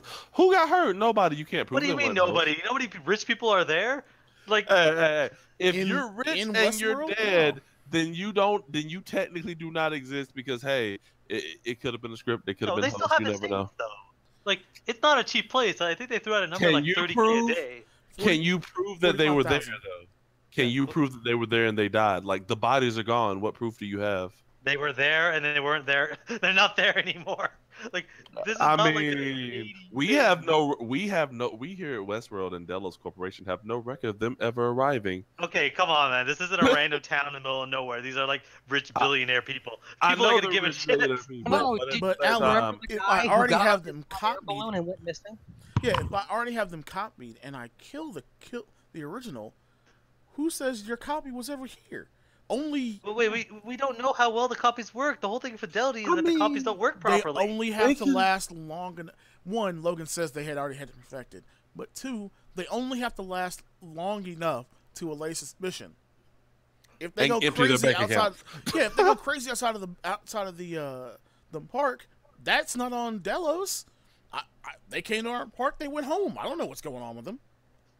He just hopes that nobody doesn't dissect them or figures out that they're a robot. If you dissect a host, the only thing you're gonna find is if you take their brain out and take out the cognition unit in their brain. The rest of their body's the same. And who the hell is gonna take the rest of their body? Like you'd have to actually go down to the skeleton to realize that it's not a person. Yeah. Everything else about them is done the exact same way we are. Right. I thought it was like random bloods and guts overlay on circuitry because at one point they stab Evan Rachel Dolores. No, at one point they stab Dolores and start ripping away like the fucking tissue, and that there's still some version of robotics underneath. Yeah, and the older version of Dolores' body was like that, but she's the oldest one in the park. Remember? Right. I just thought maybe like they were also like those weird random white guys running around. I thought they were kind of like that because we see them in the opening, basically them building it, where it's like they're basically these weird underlying white things, and then they're built on top of it, so they're still kind of robotic. Well, no, the drone hosts, the ones that don't have actual like human features, don't have human faces and things. Those are just that is how those are made. The regular hosts that we see in the parks, the ones that look like human beings and have all the stuff, those are made like Bernard is made. Like they have the same organs. If you were to do everything but the brain, if you were to scan everything else about them, they would look the exact same. Okay. The Crazy. fuck is that? What? You just send a cool ass weapon like. They're tactical. Look at all the tactical. That's tactical as well. That is probably the most like that whole thing of Angela in the fucking cradle. It's probably the single most overt dumb moment in the entire series up to this point. Like, because you were just 100%, there's taking no glory ifs, ands, in or killing her. buts. And okay, Yeah, but it was dude, cool. No, All right, was it? So let me get It back was to an that. explosion. Explosions are cool. So if all right, Okay, then so Michael if Bay. you're him, and Michael you Bay, see I this is hate the him. one, like this is the host that I want to fuck so bad. Kill her now, because the version that they're gonna put back in the park after you won, you could actually visit, because you get paid crazy money for this. Demand Right. like, yo, all right, we got rid of your uprising. When you're all cleaned up, I want access for life to this park. And I'm going to come here and do whatever the fuck I want to with Angela, because that's what I want to be here for. Like, do that, bro. Otherwise, you're Man, an they idiot. ain't opening a second. right. Man, they ain't opening a second park. They're It's not gonna call. clear- It's not gonna be called West Park 2. No. Like, I'm saying, like, they're going to, now that everything's over, they're going to take the humans out. They're going to sweep all these bodies. They're going to hire new people, probably more hosts, that'll fix up everyone, and move on with the park. There's no way they're not going to have more park after this. That's just not happening. And the I name don't know. goes from West. We lost 90% of The our. name goes from being Westworld to Wild Westworld. Duh. No, I was trying to make a Jurassic Park reference because this season basically just goes into Jurassic Park stuff of West like, Park? yeah, West Park. But no, they ain't opening another one, man. Like They are too totally many doing people this. died here. This is like higher numbers than Willy Wonka and the Chocolate Factory. Like But not too really. many people died here. Not really. They say that at any given time, the parks have a total of about 40,000 people in them. So you consider that most people actually got out because it was, there were multiple trains out right as the incidents were happening. Considering Yeah. that, there's probably not that many people that were actually impacted. Like, maybe 300 people, maybe 4. Yeah, and the fact, 300 of the richest people on the planet got murdered at your park, and they're not gonna let you open another one. Like, And like that we happened to said- Disney. How They many were of those just, people? How many of those people aren't Delos investors in the first place? Of course, Right. you're gonna open the park. and like we said, all you need to do is make a host version of them, send them home for a few days, I bada don't bing, know, bada man. boom. I do But have some people- bad news to the theory of they're not going to open another park, because that scene after the credits apparently takes place far, far in the future. So they got Boom. the investment in Jurassic Park. Then say, fuck it, let's do it again. So I'm calling it now. Jurassic World is actually one of Delos's parks. Honestly, would it be that Well- much more difficult to make robotic dinosaurs? No, No, it Well- wouldn't be. Considering what they're able to make, no, it wouldn't be. I mean, they made animals. They made a robotic tiger. They have robotic bulls. They got the tiger. Robotic they got the elephants. gorillas, the elephants. They have all these other animals. Like, it wouldn't be that hard to make dinosaurs. Oh my goodness, could you imagine? I want that to be a line the next season. It's like, yeah, we tried to make dinosaurs, but they kept breaking out. no. Can you imagine a fantasy world, like a medieval time period world with a And robotic dragons? dragon? Dungeons and Dragons But they World. said that they said that's one of the things they wanted to do, though. Like, that was so it might be that's one of the parks. Forget Westworld, forget Yeah, forget Samurai Shogun World. World. That's where I'm living. Lord of the Rings world. No, Oh, the I want D&D. Game of Thrones world. I'm not gonna lie, I want Game of Thrones world. Oh hell no! I don't want Game of Thrones world. You can't go to a wedding. Every little kid is a little shit or running an army. Yo, Fuck all I that. gotta White say- Walkers everywhere. Is if Game of Thrones world became a thing, I'd literally just kill Jamie Lannister and take Cersei. Screw it. I'm Wait, doing this. Kill Cersei. Fuck Jamie Lannister's Cersei. a great guy. Marjorie Tyrell. Like, listen. On the Okay, off we're chance, going to Game on of the- Thrones World, real and we're quick- riding to the Tyrells. Yeah, on the off chance that Natalie Dormer is somewhere listening to this podcast, my name is Matthew Elisha Williams, and my cell phone number is not. Don't put your cell phone number on a I'm podcast. not doing that. Come on. I'm joking, man. I'm joking. I'm I not don't know, joking man. about You're you, pretty Natalie good at Dormer. that I'm bit. not putting my phone number out, but I am serious about you, my Natalie God. Dormer. I'm joking on this podcast. This guy here. Oh. If she's still listening, you remind me so much of Amanda Seyfried, and I don't take that as an insult. take that as an insult. Alan does not understand how great we would be together. They are both beautiful women that look very similar. You do not look like Amanda Seyfried. You look just like Amanda Seyfried. No, she does not. No, she Yes, she doesn't. does. I don't care how many people tell me I'm wrong. But yeah, You're wrong. but yeah, Just think about it though. If you go to Game of Thrones world and it's like Westworld, the hosts can't actually hurt you. Yeah. So you could literally just ride to the Tyrell Yeah, Castle. but I still have to be at a wedding and watch everyone get murdered again. Fuck I that. would totally watch that. Are you kidding? Forget I would sit there with a watching that. barrel No, of popcorn. forget watching that. I will be the one who orchestrates that. Me. Yeah. That's how he's gonna kill Jamie. Yeah, I'm about to say I'm not gonna lie. Like I like the Starks and all, but like Rob's kind of annoying, and I'd rather Jon be in charge. Right. Just saying. John is the best. I'm rewriting Game of Thrones to fit my will. Exactly. Oh, yeah, go there and just save Ned from being murdered. Yeah, listen. I'm gonna take my place as a true Targaryen. I'm gonna get myself a dragon, and I'm gonna have my I got dragon it. bride Daenerys, and No. And my sleep with a relative. my No, flower, my dragon bride Daenerys, my flower bride Marjorie, and of course my summer island babe Missandei. Like my life is gonna be if good. This is what you're doing. If this is what you're doing, then I'm gonna just go ahead and take over the Stark family, That's and I'm fine. gonna align Go myself. for it. And I'm gonna align myself with you out the gate. I'm just like, that's happening. So You know what? If So we're just gonna do this, then I'm gonna go to Westworld. I'm gonna go to Westworld just so I can get Bran Smart and start smacking some sense into him and go, fucking do something! It's been 5 seasons of you doing nothing! So get up already. so we've dealt with the three major cornerstones in Dolores, Maeve, and the Men in Black. But I want to talk as we like I said, as we get to the end here. I want to talk about the Delos Corporation side of things, Oh God. because these people are nuts. Honestly, I'd prefer Skynet to them. All right. They are full blown. Look, I would Outdoing Umbrella Corp. Cyberdyne. Like Umbrella Corp makes more sense than fucking Delos right now. No, okay, Right. no, that's Yes, not it the does. Look. No, it I doesn't. can At least they had a profit motive that actually made sense. Look, I can fight zombies. I know who the enemy is clearly with zombies. With this shit, with a corporation that's scanning brains to duplicate humans, I don't know who to fight. Like Everybody, just start shooting. let's put this in They're perspective. gonna go like full Kojima body snatchers on you. Start replacing rich people with Yeah. cyborgs and politicians Oh, with cyborgs. so we're just doing the William- Institute from Fallout 4. William convinced I forgot his wife's name, but he convinced his wife that he was a good mate. So he marries her. He then gets a job with the company. The brother, Logan, figures out this dude is a climber. He's ambitious as fuck.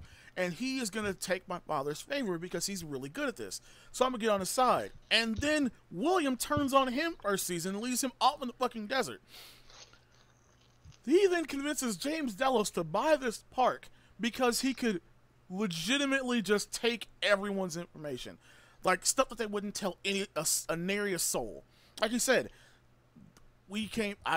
people came here to do things, to sin without judgment, to sin without anyone watching, to do the things that they really desired, and that's what we got to watch, and now we're being judged for it. William, And then he does the exact same thing. yeah, like, bro, this is your fault. Like, what do you mean? And all of the Delos board members that we see so far, fucking Strand, when he shows up, everybody involved on the Delos end of things. How do you not recognize what's going on? And in other cases, why are you in on letting this continue? You're in it. You are crazy, Charlotte Hale. Money and real talk. Money is the ultimate motivator. If we're gonna talk about who is like my aesthetic favorite of the entire Westworld universe, it's fucking Tessa Thompson and Charlotte Hale, because Oh, yeah. Oh God. she is a complete bitch beginning to end.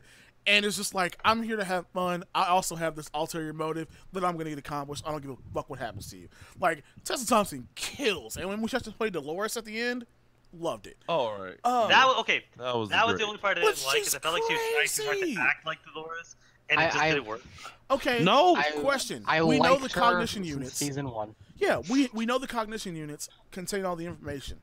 So when Teresa was trying to get data out of the park through that woodcutter host, why not just put the data on his cognition unit and take it the fuck out the park? When Charlotte shows up and she does put it on Peter Abernathy, why not, since he's in cold storage anyway, put it on his cognition unit and take it out of the park? Y'all are crazy. No, at no point did you take the easy way. You want this to happen. You wanted all this to happen. Maybe best way to sneak out something is to start. The best way to sneak something out of a building is to start a fire. Actually, someone pointed out is that Tessa Thompson actually imitates a lot of Dolores's mannerisms when she's supposed to be Dolores and host version. And I get that, but I felt that the whole slow talking thing was to try to emulate what Evan Rachel was doing naturally, and I was like, this is way too forced. I get what you're trying to get at, but it's just like, I don't know if you did this before she had lunch or something, but Teresa was not bringing her A game. That's the only time in the entire series that she's been in. I'm like, you're not cut out for this part. You just made me think of something. When you said the best way to sneak something out is to sort of fire.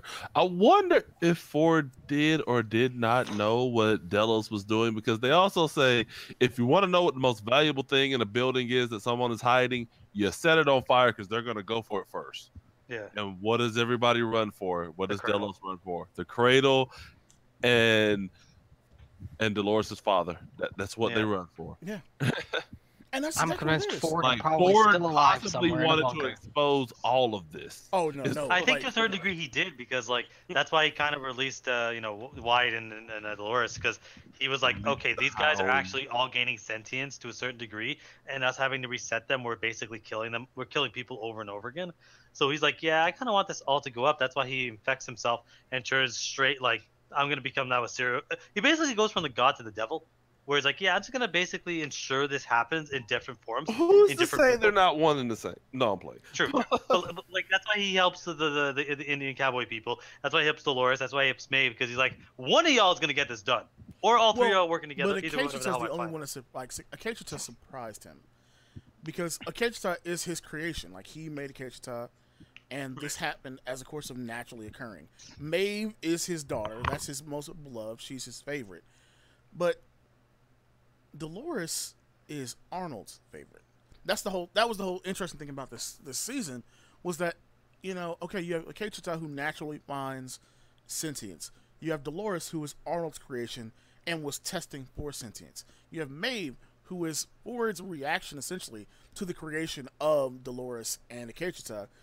And then you have Bernard, who is essentially all of those. All right. Ford is dangerous because he is not God, he's not the devil, he is the actual concept of evolution. How do you say that? I don't agree with that statement at all. Okay, because he doesn't actually care.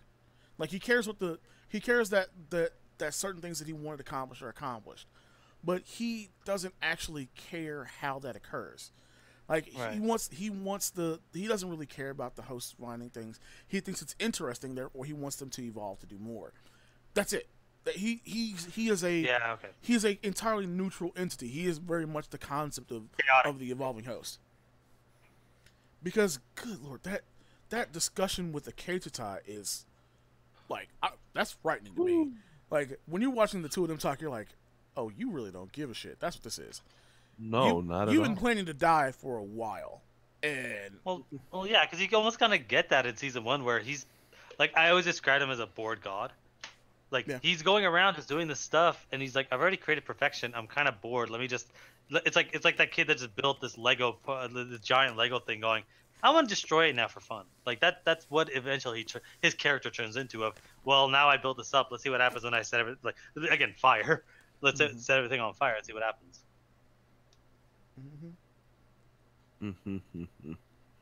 Yeah. And then you have Strand. Strand, who... How does he not see any of this coming? How did who not see this coming? Strand, the pencil neck that comes in with the Chinese army to take control back over the park. Oh, yeah, you mean Suit Man? No Yeah. idea. How do you Uh, not see anything coming? Like, I get you here with the data. I totally understand that. But none of this? You didn't catch any of this? he might have only been there for half a day because of how time skips work. Well, yeah, he was literally only there for like a day, 2 days at the most, to get all the way to where they were going. But none of the stuff that this information. Actually, it has to be more than that because they were inside that chamber for quite a while as well. How do you not know? All right, something's up with the fact that Bernard's here, but he's nowhere near where the flooding occurred. How do you not secure How do you not secure the data and start it out immediately by telling Hale, you gotta do it like this and just be done with it? Like there's a lot of just like stuff he doesn't catch on that somebody in that position I think should have catch on, unless he's also a host or he's just there to make sure that everything dies. Probably a mix. I doubt he's a host. Like, there's some people where it's like the worse they are at their job, the less likely they're a robot. I don't know. Ashley Stubbs is pretty bad at his job until you figure out he's a host, and it's like, oh, that makes sense. All right. I'm still not sure if the fucking all of the what was it, the security are all hosts, but just on a different network. I think some of them have to be because there's too much going on with them. Like, they attacked the Man in Black, but if everyone knows who he is, so you would never shoot at him. Right. Right. Like, he is the one guaranteed. You know who this dude is. There's no way you would shoot at him. That's why I think some of them knows. I gotta go. Oh, you gotta go. All right. Yeah. Later. Take care. So let's kind of get out of here. Folks, we'll catch Chris another time. He's got stuff to take care of. But Delos as a corporation, it like I said, just makes about as much sense as Umbrella does. But this season kind of shows you they are far more nefarious than we even gave them credit for at the beginning. Like, by the end of the season, you're going, y'all are just mustache twirling with people on a train track right now. Because, all right, so we're copying on the guest data to try and replicate humans. Now we have a sentient forge that has realized that humans are actually easier to code than the hosts are. So not only can we make humans, make copies of humans, but we can make new humans as well on top of that. Yeah, because they basically break it down. It's like, that's actually kind of like them. Like, okay, you're understanding that it's way too much complexity, so you're going down to a simple base core. I still don't think you can replicate humans. I think you can create now new sentient life. You can now create life because you understand that the whole thing of a basic drive is what everyone has. Everyone has that basic drive. It's different, but if you can replicate the idea and the feeling of what that does, it's like a seed. You can plant different seeds. My problem with all this coding and replicating of humans is the idea of this. They started in what it made it seem like, with what William was telling. I can't remember Logan's dad's name, was that they were trying to make humans immortal in a stronger body. If you code in a human brain, you're not making that human immortal. You're just making a duplicate of that human. Mm-hmm. Wouldn't it have been better for them to try to find a way to transplant an actual human brain inside of a host body? That would be more aligned with achieving their goal than coding in a human brain. No, because even if you redefined. The thing is, you have to find a way to get the brain working, and that's the biggest problem. That's why they don't just say, screw it, let's just do the whole Cyberman thing, rip a brain out and put it into a metal body. Because actually being able to get the brain working, like, they might have quote-unquote organs there, but they're not functional. They're just there for show. Someone gets gory and tears it apart. In essence, all they would really have to do is duplicate the human nervous system. That's like I'm just saying. I'm just saying. But, like, because coding in a human brain, that's not making a human live forever. You can code my brain all you want into a duplicate body of mine, but that's still not me. When I'm still gonna die. Yeah. Well, that's when we get into the existentialism debate, which is something that I always found kind of weird. It's like, how are we, like, okay, the way our brains work is a bunch of random chaos. Like, that our brain as a organ just kind of solidifies into a message. You can't program chaos.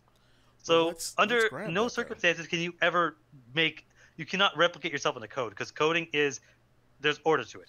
Exactly. But so they let's- need let's- to let's stick a grab that brain real in a body. let's take that to its next evolution.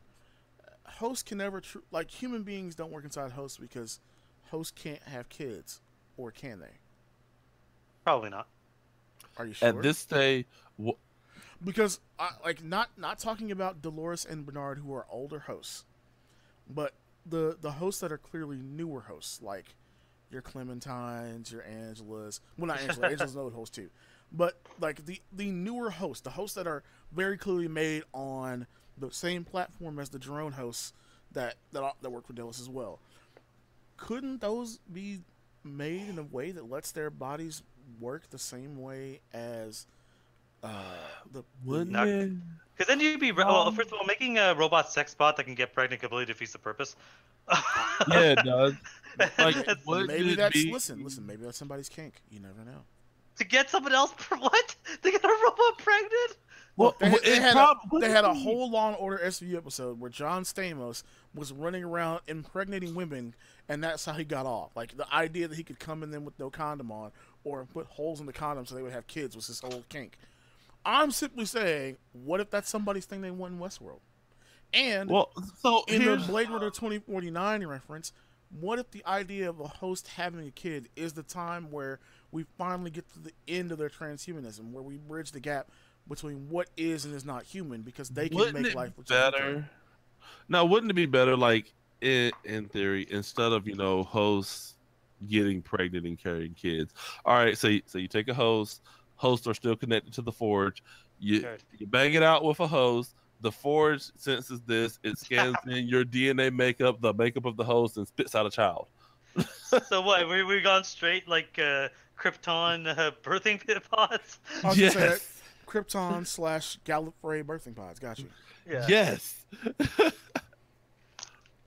Because I am the master. Yeah, no, it's just there's a lot of weird stuff in what they are doing, or even what the hell their plan for next season is. But like, they are tackling a lot of stuff. I do think that this series, like this season, feels a bit more of a mess, because the first one felt like a really contained story. This one feels like it feels like Jonathan Nolan wasn't writing the full thing. Like a bunch of other people were writing various episodes. He didn't write every episode this season. Oh, And it Let me shows. not see. at all. I want to let's see here. He wrote on episode 2, Okay. 4, 2 or let me see. He didn't actually write Lacey Corchus, which is crazy. All right. He wrote 10, and that's it. Makes sense. Again, that does make sense, because it feels like a lot of. It would explain why there's again 5 different plot lines, and they all consent into the last part of the season. I don't know what else he's working on, but like it does feel like, again, it's various But up his and down. main writing partner, Lisa Joy, wrote on the first episode, and with him on 10. Yeah, so that's all she had. The rest of it was a couple of different writers as well. Right. And it does clearly show. Well, but I like that. I like that they were like, "Yo, we're not afraid to have a lot more storylines going to branch out," because I think HBO kind of realized this more than any other potential show they had is their real Game of Thrones replacement, and we need to get as many available stories to tell coming out of this season. Because I think first season was really more of a test. Like, can we make this work? Was the first season. And this season is all about, no, not only can we make it work, can we make this big enough to really build seasons around? Because now you have what's going to happen in Shogun World. Like, what happened in Shogun World? Did anyone die that was a host in Shogun World? You know, I mean, not a host, that was a human in Shogun World, besides the security teams, and we're dubious on that. Like that, I think there's a lot to dissect over there, and create new stories over there. What about the people leaving the park versus the ones staying in the park? The people who are rebuilt. There's a lot of people that escaped to the Valley Beyond, so those characters are probably gone from the show. But what about people who later want to go to the Valley Beyond? Because we only saw Westworld hosts talk about that place. We didn't hear anyone. No one in Shogun World or Roz World talks about it at all. Don't even think they knew about it. Well, that's it. Did they know about it? We don't know. But there's a lot to explore there. Like you can expand a lot that you couldn't before. Right. Sure. And I get that, and I appreciate that to some degree, but I just feel that almost every single plot line has a weird, just nonsensical portion to it, or a part that wasn't thought out, or a part that's completely pointless. Like, I keep forgetting who that woman is that's accompanying Bernard throughout the entire trip, but she was the most forced addition in this entire season. You mean the woman that he was originally involved with who did not know he was a host? Yeah, she disappears in season 1 and completely gets forgotten about until I thought the third she episode. was No, dead. he took her in season 1. You Yeah. see him grab her in season 1. Yeah. Yeah. Well, when I say disappears, like at first she disappears, then we get to taken, and we're just assumed she's dead. But apparently she's been chilling in a cave for what feels like months. It was no. Remember everything took place over 11 days until Strand shows up. So everything with Bernard until the second run through in the forge is 11 days long. Right. Just months to us because we had to wait for the next season. Yeah. So Elsie was really only in there maybe 3 or 4 days because when she disappears, it's the night before. It's the day before the unveiling of the new storyline, which is where Ford is killed. So at most, she was in there 3 days, maybe 4. True, but I guess it's just like, why was she left alive? Like it feels like, again, she's just there because whatever reason, and her entire character was just to say fuck a bunch of times and have a gun. Like I really feel like she didn't really add anything there. The writer, he had a few lines there, but his finale was so laughable. Like the soldiers are like, yo, we're not gonna shoot you. And he's like, I'm too busy doing my and then get shot. Like, there's so many little things like that I'm like, I feel like too many people were like, I want to go this way, I want to go that way. Like, they brought it back at the end. Once Lee sees them ride off, he should have just been like, all right, I surrender. It would have taken longer to stop, put him in cuffs, or otherwise put him in the vehicle than it would have been than shooting him. Because shooting him means they can just ride on after him. Like, he did some stupid shit. There are moments where there are stupid things in there. I agree with you entirely. But all right, so let's get to the wrap up section here because we're like an hour and a half. Yeah. I want to ask you guys, I want you to give me your MVP for the season. So your actual top favorite character this season can be from any reason, anything. I want you to give me your worst character for the season, okay? And I want you to give me a brief theory on what you think is going to happen next season. And we'll start. Alan, you're the special guest. We'll start with you. Okay. MVP probably. It's weird because like MVP and like favorite almost are the same because like I'm tied between Maeve and Dolores, but I think I decided to go with Dolores because as much as I was enjoying Maeve and she was going through doing her thing, I much preferred like the strong female character that's actually strong, not just like, oh, I'm just gonna kind of waltz around and pretend to be strong. It's like, no, she legitimately was smart. Got through every single situation using her brain or ruthlessness, and just kept going. So every second she's on screen, I'm like, I want to see more. Okay. And then the same thing with Maeve. Of like, you have the most interesting arc where it's like you're going through all these different worlds and essentially almost like jumping through time, going through all these different places. Worst, like I said, Elsie. I feel like her entire inclusion could have been completely avoided. Her entire character is just to stand around and say fuck a bunch of times. And as far as my predictions for season 3. That honestly, just one. I haven't leave the people wanting more because I think we're gonna have to get back together next season and do this every episode. Yeah, he said every episode, doggo. Oh, yeah. And as far as next season, I honestly have no idea. Like, off the top of my head, I can't think of anywhere they're gonna go with this. Okay. Nefas, what's up, dude? All right, man. So you're gonna be mad at me for this one because I'm taking yours, but my favorite character this season is Maeve. Okay. I loved her development. I love how strong she got, much like he said with the power. But I also loved how, with the whole daughter thing, like I had mentioned earlier, I thought she was gonna just kill the mom and take the girl, but no, she's like, you know what, you got a mom here, and then she goes whole robot messiah on us, which was epic. It was between her and Akechi, to be honest, but Maeve won out. As for worst or most hated, dog, what was that one? The host that was with the man in black all the time. Lawrence? Lawrence. I did not like Lawrence at all. I love Lawrence. I didn't like the way he just betrayed it. Like, like what Matt was saying earlier, he wasn't awake this whole time, but now all of a sudden he is. Dude just saved your family. I understand he's done some messed up stuff to you in the past, but he just saved your wife and your kid, dog.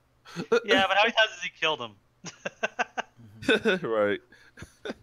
All right, so just because she's my favorite doesn't mean she's my MVP this season. Oh, look at you being special. My MVP this season is Jeffrey Wright as Bernard. I think, especially getting deeper into what he has to deal with from all the different storylines and what his arc throughout the season, I think he does some of the most heavy lifting that's in the season. Not only does he have to show this, like, I'm in the dark, I don't know what's going on, which I found out later he actually was in the dark on a lot of things. Wait, what? Bernard, like, Jeffrey Wright and Evan Rachel Wood are the two characters that know the most every season because of how much they have to deal with. And last season, Evan Rachel Wood didn't know anything about what a character was doing, and Jeffrey Wright did. He literally knew all the storylines that were going on. Whereas this season it was reversed. Evan Rachel Wood knew literally everything going on, and he only knew little bits and pieces of Bernard as it was happening. So it was, and like I said, it does a disservice to not do a whole section on him. But I really feel like his story was intertwined with everyone's story so much that's why I didn't really say, all right, let's talk only about Bernard here. But I think he did the most because I feel like if his performance isn't as powerful as it is, a lot of things don't come off well. Not the least of which is the interactions he would have with Hale and with Dolores, especially the earlier ones. You know, his being the focus of, you know, the story in those first two episodes, figuring out what the hell's going on, and then saying he killed everyone. Like all of those things were interesting and different, and they all really needed him to be amazing, and he absolutely was. He stood up for it. My least favorite this season, which is weird because last season I actually liked him a lot, was the guy that plays Hector, the bank robber. I just didn't like his character this season at all. Like, there was nothing about him that was interesting. It's like, okay, you get quasi interesting when you meet your copy, but you hate him initially and then start like trying to like Musashi never tries to muscle in on Maeve, so I didn't understand why Hector hated him so much when that was his big defining thing. I didn't like it. Is that me? Is that me stronger than me? You know. Yeah, I think that the writer kind of explained of like, yeah, he's kind of just like, this is when you meet your clones, it's kind of weird. Right, I get it. It's a whole that old question of, if you were to meet an exact clone of you, would you fight it, talk to it, fuck it, or kill it? Well, I'd have to fight it just to make sure it's me, because only I know my fighting style. Yeah. And then we talk. After neither of you can fight. But that was my whole thing. Like, I didn't like what they were doing with Hector before that, and so when that happened, as interesting as that was, it wasn't enough to save. He was lapdog the whole season. In why are you even alive? And then now, why are all these random things happening? Like, where did Armistice's new robot arm come from? Where did a lot of shit happen around Hector? This didn't make sense. Oh, he was my least favorite. As far as next season, I actually think we're waiting on the fourth and fifth, at least the fourth and fifth. Well, I guess the third, fourth, and fifth cognition units out with Dolores, because what we know right now is Dolores took out 5 units. One of those was Bernard's. One of those is whoever the hell is in Charlotte Hale's body, which I think is a big mystery. And I have no idea who the other 3 are. I think the resolution of that storyline will be the reason why the Forge inside the park is no longer there for the Man in Black. That's my big prediction. Good with it. Because that storyline is definitely going to carry through next season. Like, I think that's probably our new B story, but it might be our new C story as well. I just want to see what happens with Maeve. I really do. I don't know. I'm not sure what would happen with that. I hope I actually hope she gets out of the park, it'd be interesting if one of the like the person in the one of the 3 units she took out is actually Maeve's control unit, so that she's out of the park. That'd be interesting. But I think she's gonna get resurrected in the park first, so I'm good with that. But guys, let's get a final thought. Give me your final thought, and then we'll close up shop and head on home. Nefas, you first, bro. Final thoughts as to what it's season. a great show. The season overall, I loved it. I do like I said, going in and watching it directly from the first season. I think I only had to wait on 2 episodes this season. That was the last 2. Mm-hmm. And watching them all back to back like that, still fresh in my mind. I really did prefer this one because of all the twists and turns in the plots and storyline. And please give me more Maeve, HBO. That's all I'm asking. David Dolores, man. Buddy cop. Give me more Maeve, HBO. That is all. All right, Alan.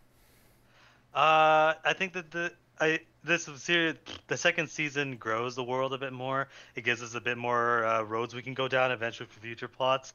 But I do think that because they spread themselves out, there in some cases they spread themselves too thin. Where there's a lot more dumb. Where in season 1, the only dumb thing I can think off the top of my head is why one of the workers would be working with the robot. Man, look, but in this, like, there's one in season 1. There's like maybe 5 or 6 in this season. But also that, I'm also blocking you on Facebook because I'm not listening to any more of your predictions, and you're ruining the series. Look, when he was predicting stuff to me, that I share your concerns. I'm not gonna block him on Facebook, but you weren't there, man. You weren't there. Episode 1, the first episode of the series begins, calls the plot point of Bernard being a robot. First episode. Look, all I'm saying is, with his predictions, he keeps making them. This camping trip that we're planning, I'm gonna leave him in the woods. You're gonna leave a Boy Scout in the woods. I'm not scared, bro. Really. I'm leaving back him and in lead the a pack of woods wolves. with no supplies. He's a Boy Scout. He'll find a way. But I will give my final thoughts here.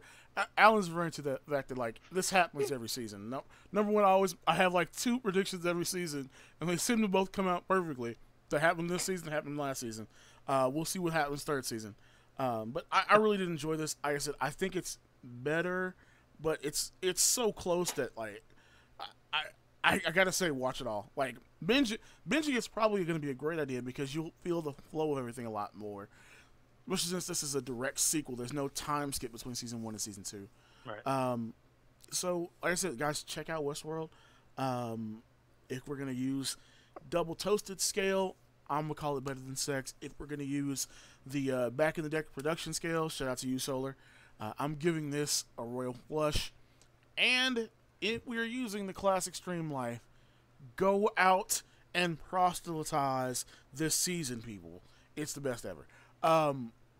We'll talk to you guys next time. We got some more shows we're going to look at, possibly doing. These guys will be back in different capacities. Definitely when we get to some gaming stuff, because Alan has this great Untitled gaming show that he hosts. With Ganja's back this week, right? He's going to be back to the usual show? Oh, yeah. We've already been hanging out and chilling and stuff. So, yeah, basically everything's back to normal schedule. Wonderful, wonderful. And it'll be 7:30 on Facebook, correct? Yeah, 7:30 on Facebook. Just type in Midnight Chat Tech, you'll find it. So there you go. We'll Hop on definitely Facebook. look for that. Yeah, hop on Facebook. Go to Midnight Chat Attack. You'll be able to see the Untitled Video Game Show. Untitled Gaming Show with Alan and Ganja. Great stuff always. Check them out on Saturdays and Wednesdays for the midweek and midnight Chat Attacks, 7:30 CST. Nefas, of course, always will appear on the Ruthless Club. And we have another podcast coming up on some wrestling stuff, so be looking out for him there as well. I am the Ruthless Wonder, not a Ruthless Wonder. This has been our season analysis of Westworld Season 2. And, guys, you know where to find me at all times. MaxisX on Twitter. You can also, of course, find us all over Facebook. The Ruthless Club, Words Don't Do It Justice. WeekendLife.com. And, of course, in our Facebook fan group, the Justice League. That's WDDI Justice League on Facebook. Talk to you next time, though, folks. We've been talking forever. We got to get out of here. Bye-bye. See ya. See ya.